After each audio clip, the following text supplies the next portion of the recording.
Morgan, can I ask you about Hand of Fate and the context that you've set up there for the game within? Because you have a number of different systems in Hand of Fate. So sometimes it plays like a board game, sometimes it's a choose your own adventure, and then other times it's just this like third person like medieval brawler against lizard men. Yeah.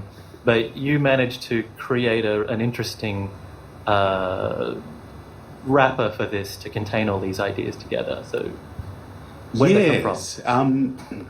And this kind of comes back to what I was talking about earlier, where, you know, like a story needs to have some sort of presentation that hooks people in from the outside, like some sort of clear message of why you would want to play this game, which Hand of Fate totally doesn't, because we're chumps. Like, it's just full of different stuff.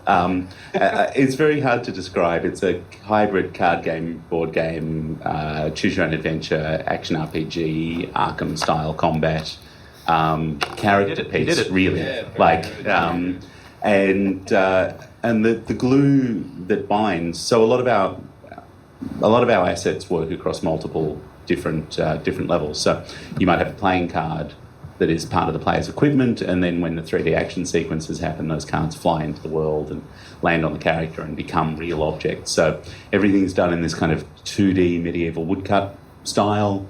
But is also a 3D asset, and the same is really true of the kind of context and narrative. There are multiple stories being told. There's a tropey fantasy world in which this kind of stuff happens. You're also sitting across the table from a dealer who speaks to you throughout and has thousands upon thousands of lines. And what he's talking about is really how he came to be sitting on that side of the table and how his life led there. And the cards, which are each kind of choose your own adventure storytelling pieces, those are all telling the player character's history before they came there. So all of these things interweave, hopefully in interesting ways, and they just leaned on the things that we thought we could, as a team, do really well. So we knew we could make a character that felt like a living, breathing character on the other side of the table. And I knew that we could provide enough dialogue to make that work. I knew we had a great team of designers who could do wonderful system stuff, fantastic artists and animators, and that's really the starting point for all of our games. What can our team build that will be awesome, that we'll like, that hopefully somebody else will like, and that's sort of how that game came about. And it also, like, it's just inspired by the fact that I was a dorky kid, and like so it draws on all the dorky kid things that there's bits of like Ultima 5's Caravan Fortune Teller in there. There's bits of the fighting fantasy game books I was reading. There's bits of tarot. There's bits of weird 18th century occult secret society stuff. You know, the usual. So and all of that comes out in style and tone, but not in explicit kind of references and throwbacks for the most part. Because of the weird U-shaped thing we've got going on here, I've thrown off all of my segues. I'm just going to go into this one, Luke, anyway. That was going to be really smooth, but there's nothing left there anymore. Sorry. Clean break. Yeah. So Landslide is doing something very interesting in that there are elements within the game that are... You have an augmented reality game that you've just started feeding into this thing over the last couple of weeks, months that you've had the game out? Yeah, months. It's been a lot of work. Yeah, which is really fascinating for me because, I mean, otherwise your games tend to be that sort of high concept, perfect delivery of an excellent little mechanic. And so to then weave this other thing into it to gain attention, that's really fascinating. So can you explain the coordinates to people if you can, or as much as you can? Sure. Yeah. What's the deal with them? What are they exactly? So basically, when we were building Landsliders, like for people who have ever worked in the same room as me, they know I'm just all about goals. Like, what are we trying to achieve? And then that drives absolutely everything. And one of the things we really wanted to do was have a really good community and really foster community around it. And then, I always just try and build in these few little positive kind of messages into the game. So we started building landsliders, and the whole thing was about exploring and searching out things and just going on an adventure, basically. So we had this idea to weave in this ARG. So as you're playing the game, you would find these little tiny totems around that would have coordinates on it, and sometimes they would just have a line of text above it. It might say, one of them said palm, some of them just have question marks, or they'll say like under rock, and then a whole bunch of numbers. So if people went and punched those into Google Maps, it would give them a coordinate, and if they actually went and visited that location and looked really hard, they would find a USB key. So we had 18 of these. They were spread all over the world. We had a couple in Australia, a few in the US. We had Germany, Barcelona, Dubai, Turkey, absolutely all over the place. And if they plugged in that USB, they got an image, and this image is like this big mess, like this big mess of crap, basically. Once people found enough of those, they could stitch them all together and basically get a code, and then you would also get this idea that you need to stand on something for 3 seconds and wait in the game, which is also hard to find. And then you would put in a code, and it just goes on and on and on and on. And the goal that we had was really like, we want people to go outside and have their own adventures. We have an achievement built into the game called have a real adventure. And it was if you were participating in this ARG. And so we had people, it took a while for people to get onto it. It was like really frustrating. I didn't want to insert my voice into this story that was playing out in the community. But people started finding these codes, and then, you know, people are like, I totally went to that location on Google Street View and couldn't find anything. I'm like, God damn it, guys, go outside. Jesus Christ, get off the computer. And it was built in such a way that would require people to go outside and go on an adventure, but also no one person could solve this. So it required collaboration in the community. And that we sort of built that to be open-ended, and we just have kept on building on it. So people have hacked a website that I made, went on to it built into my talk that I did in Melbourne recently. So people were there dissecting my slides. Also, like for anyone who ever tries to run an ARG, everyone's insane. I had a picture clue of our game.cs file, which was supposed to be the word game they were supposed to use to solve something. And the result of that was about 45 people reverse engineering our binary and picking through source code looking for clues. And it's like, no, dude, the clue is the word game. It's ridiculous, but it's been really fun. We've really built up this community of people involved, and hopefully there's been a lot of steps now, about 12 steps. And hopefully if everything has been going correctly, like right now, there'll be someone coming out of a room being given a briefcase by an actor in Sydney, hopefully. I haven't gotten an SMS to say it hasn't worked yet, so I assume it's working. Any clues here? Are you dropping? No, there's no clues here. Yeah, sure. Definitely not. Oh man, everyone, now that I've been doing it, it's been heaps of fun, but everyone picks apart everything. Like I'm just tweeting stuff and like tweeting direct messages to people, and people are pulling it apart and hacking it, and it's just insane. That's right. But if you listen to the WAV form of Luke's voice, like, you can see the word game. Are you tempted to just in the middle of this conversation go Shroud Delta Bravo X-ray? We've been doing our best not to do red herrings, but it's been interesting because it's like it's a non-trivial amount of work for us to do. And at one point, like during one of the steps, I was like, we had this idea for a story that we would build into this ARG because there are people solving these puzzles, and we had all these little things that we had in the world that we could tie into. And so I started dropping all these kind of like story nuggets into the steps, and absolutely zero people cared. And people were complaining about it, and they're like, ugh, these are all these like, I just want to solve puzzles, man. Yeah. So we actually kind of ended that. And the story is them actually playing a game. Yeah, that's right. Yeah, exactly right. It's their story and the community's story. So, I mean, we have people posting photos about, you know, where they found it and what's happening and all the steps they've been doing. And so it's been interesting. We've spent significantly more time on our, like, community world building more than the actual digital world building itself. Yeah, that's cool. You heard it here first. This talk is just riddled with clues. Tell everyone and get people to watch this and break it apart. I just had a question for Luke. So, because one thing I've noticed is that there's write what you know is almost that thing. You know, you're including your auntie, and you're including stuff you played as a kid, and you're including all your crazy things you read as a kid. So, is that augmented reality, or is geocaching something that you do? Is that, you know, similar when you speak about Miyamoto? He has these things and he brings it as well. Do you bring what you love and enjoy into your games you make? I definitely do, and it wasn't as direct as like geocaching. It's just I like traveling and exploring.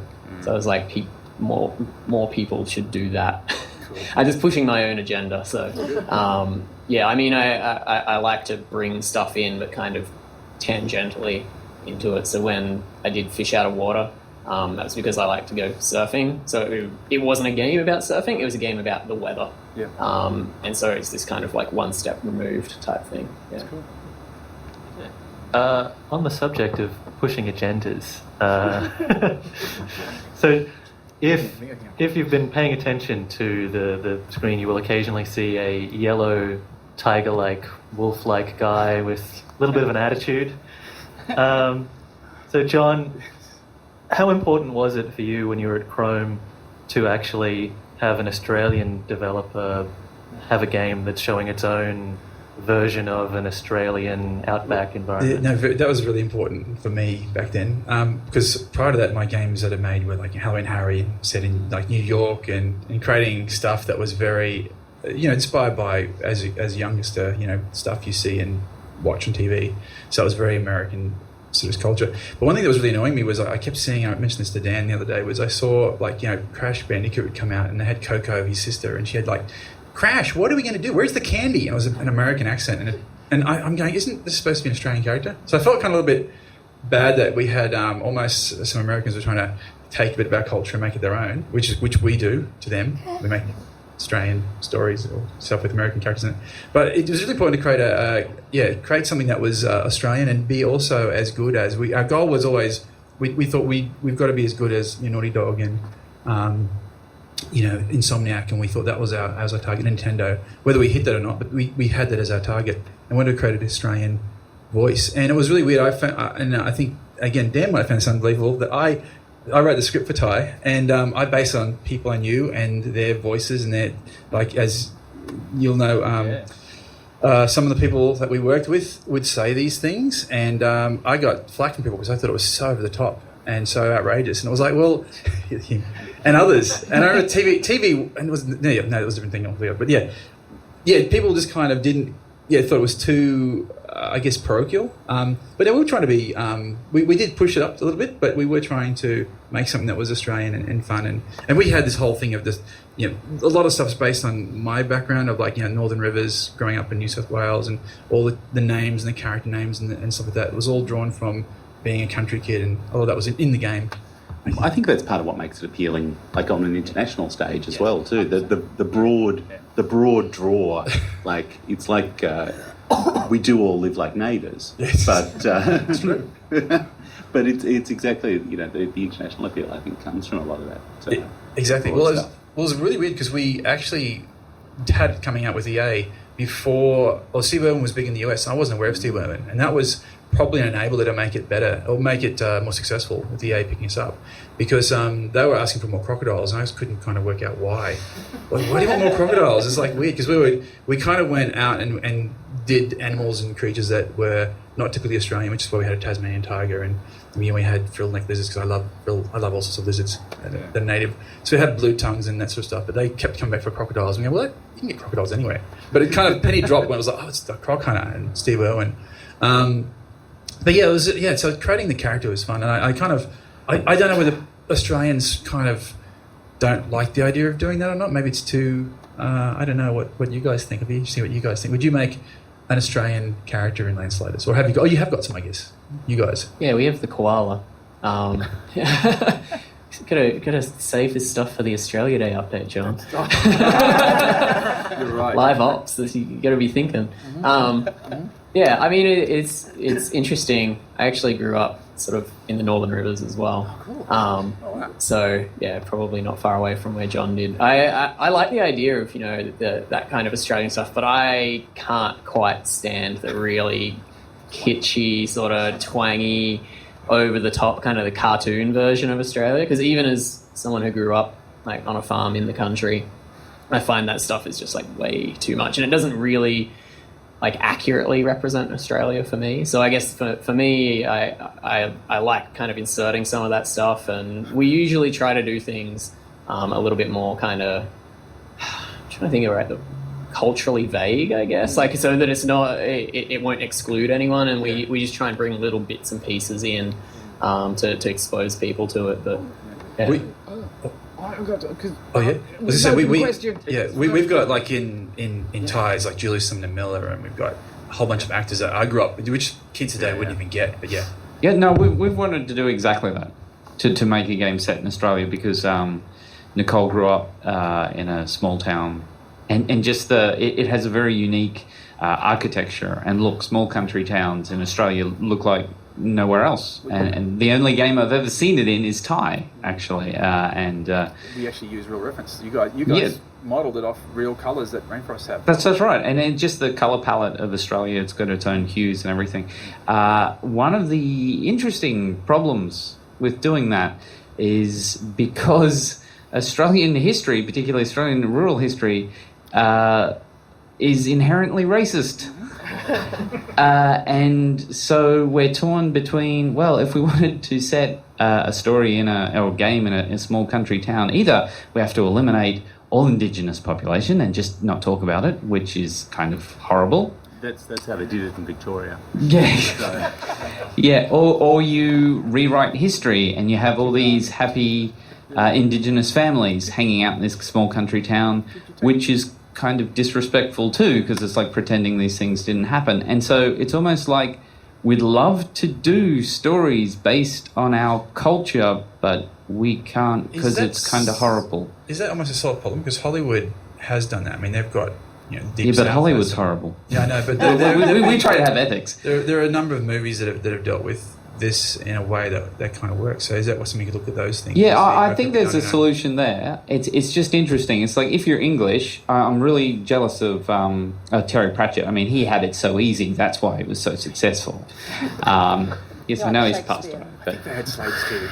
Yeah, but I mean, he's got he wrote a lot of stories based on his childhood and his grandparents, and they come up as beautiful and warm and authentic and real. Because, they hadn't had slaves recently. All the horrible things had been done and was far enough in the past that he has a childhood culture that he can share. Whereas we're like, can't really talk about that because it's horrible. Can I make a quick note on that, which is that partnerships are always great. And there's the Australian, broadly speaking, the Australian screen industry is set up really well to help people partner up to tell those stories. I think anytime you want to use somebody else's voice, it behooves you to have somebody from that group involved. Yeah, absolutely. We're really interested. But for me, the thing I like, anytime I can see a bit of culture come through, like a bit of the creator behind the work, I like it a lot.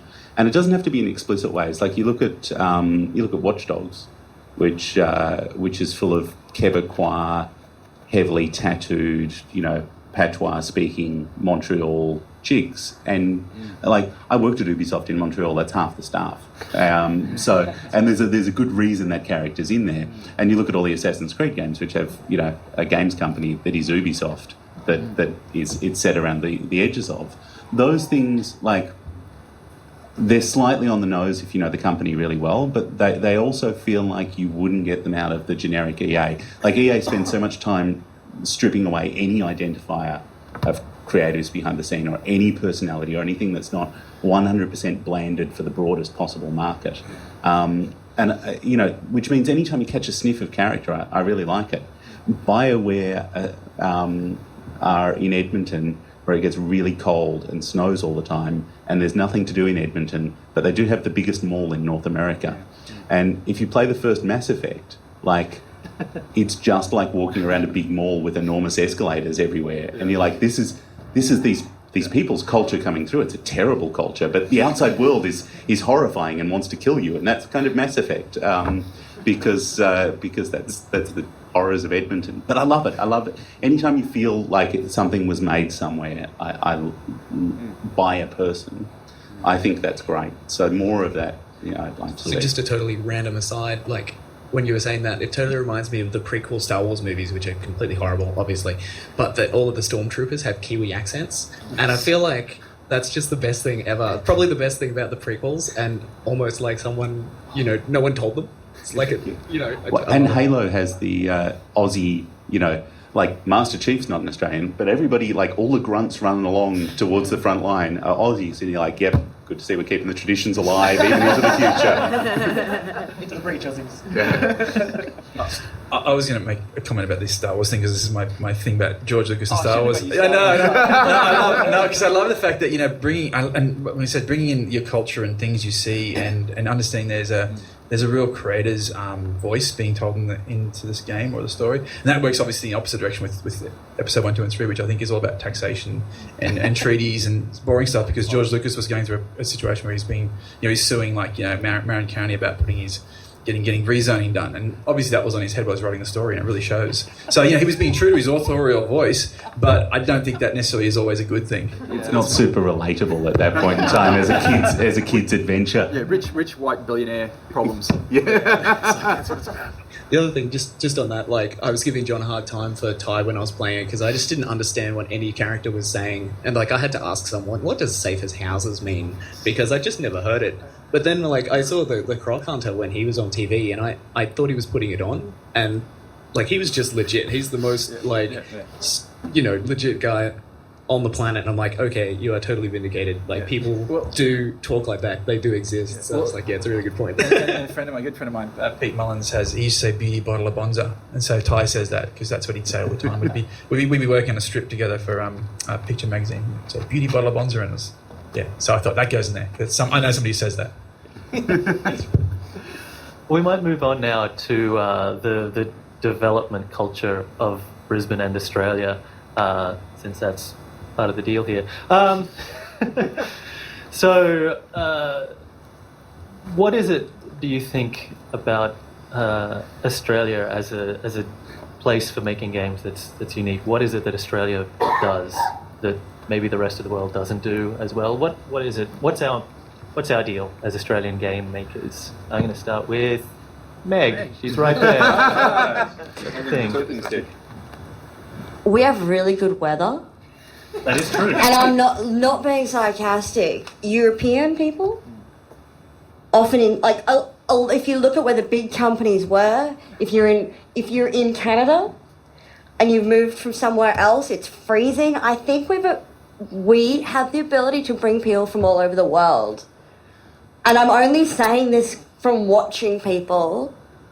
When I started in QA at Pandemic, most of the company was about 50-50 when I started.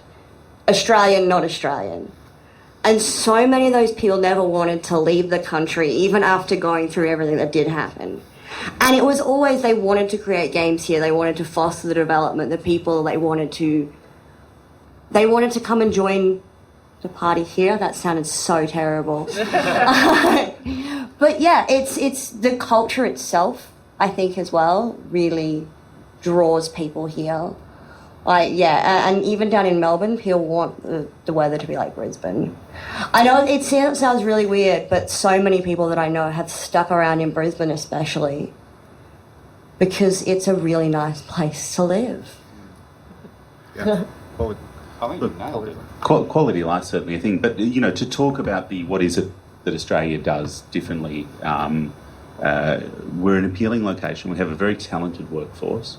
A very talented workforce that's primarily not tied up in big AAA studios. And that's to our incredible benefit. We don't have siloed development. We have an incredibly collaborative, cooperative community, very sharing, very willing to help, have a broad range of events that go on consistently, which foster a strong sense of community. I think, if you look per capita, we have some of the strongest hitting indie game development in the world. And we also have some of the friendliest and best community. Just looking at the arcade in Melbourne, that's a world class whatever it is thing, incubator style co-working space thing.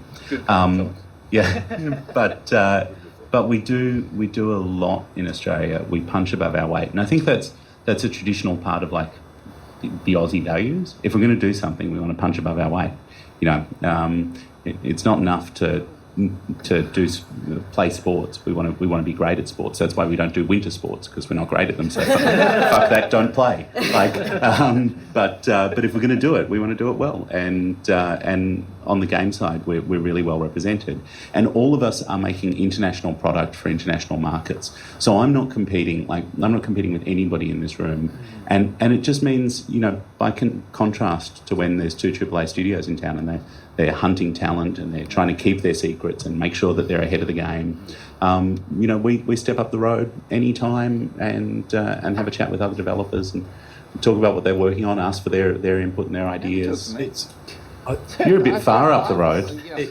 I was going to say, just for those people who are probably a bit older, it definitely wasn't like that always. There was that siloedness before. And I think that came out of the fact that, this is my belief, is that a lot of them were American or foreign owned, and they had policies where you can't talk about it because we're doing a Disney title. We can't mention that. There was probably a lot of legal reasons why, and that just spurred a culture of not communicating. But I don't think it was necessary. Looking back, it was malicious in any way. I think it was more the fact that we can't talk about it because it's not our IP. We don't own it. We're doing a Star Wars game, but we can't talk about it, and that's kind of led people to sort of shut up and stick to themselves. But since post GFC, it's definitely everyone talks now, which is great, and communicates and shares. But even with all those legal constraints, like everybody knew what everybody was working on, like all the time. The word gets around. I think it's silly. Yeah, exactly. I think it's silly to pretend that the veil naughty works. to know that. That's true. That's true. I'd have to say, I think Brisbane would have to be the stupidest place on earth to try and make video games. And I really think that's what makes us great. If you have a look at it on paper, it's so dumb. Yeah. We have a population of 5 people in Brisbane. It's a tiny town. Our internet is... Yeah. How's your internet, guys? Is it good? I mean, it's a joke. If you talk to anyone international, they cannot believe what our internet is like. We're not very clustered. I mean, we do have very talented people, but we don't have a lot of talented people. So if you lose someone, they're incredibly hard to replace. It is just dumb. Why are we here? Why aren't we all in Melbourne? Melbourne's it's got a world-class thing, and the reason why is because Melbourne sucks. It's got terrible weather. This is a great place to live, and this is really like we're the survivors. I'm reminded of Dune, where the elite warriors were all kept in this the worst, horrible, most horrible planet they could have, and the people who lived, they were the people that were the Emperor's elite troops, and that's what Brisbane feels like. We're the people who haven't died. We're the people who are still here, who are clinging on despite all reason. And that's why I think each of us here are rather formidable in our own ways, and why you keep getting world-class content out of here. That's the other thing that is not very good. We don't have much government support. Sorry, we have some. We have some, which is very appreciated. But compared to other places in the world, it's tax too. And you get quite a lot of tax, and wages are quite high, and the living quality is good, but it's a stupid place. You should go somewhere else.